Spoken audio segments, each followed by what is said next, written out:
Ayan mga ka-friendship, guess nyo. Tingnan nyo naman yung aking incubator. Nako, punong-puno na ng dahon. Siksik na sila.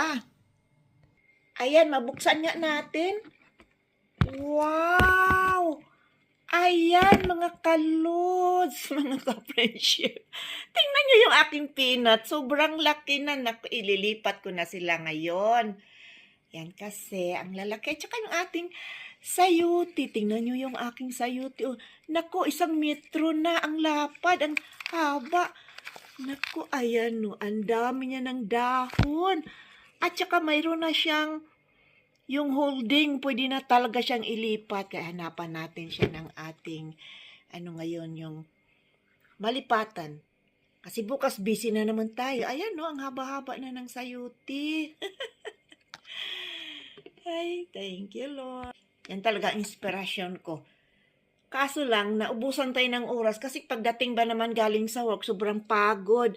Ayan yung ating sayote, ang laki na. O, di ba mga ka-friendship? At saka yung ating peanut. Yung ating peanut, ayan o. Ayan o, ang lalaki na o. Mga ano na siya, 6 inches na siya. 6 inches na yung ating peanut. Ayan, ang lalaki na nila. Nakakatuwa talaga itong sayote. O, tingnan mo naman, ayan o. Hindi na siya pwede nating takpan. Talagang ililipat ko na siya ngayon. Ayan, ang haba-haba na. Ayan, kumapit na siya sa ibang tanim. Ayan o, kumapit na siya sa ibang tanim. Ay, ka-enjoy. Tingnan nyo naman o. Ayan o.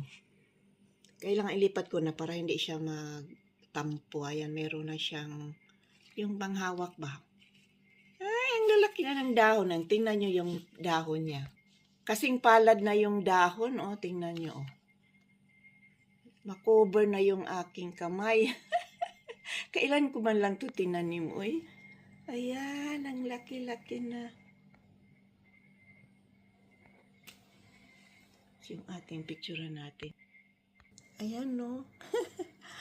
Nasa ilang 24, siya, naka2 foot na yata ito, Kasi ang haba na, naka-blocktot na siya, Ay, ayan, ang dami niya ng dahon. Ang pa, yung isa, Nakadulo. Ay, naku, ang pinakadulo niya, ang haba-haba na.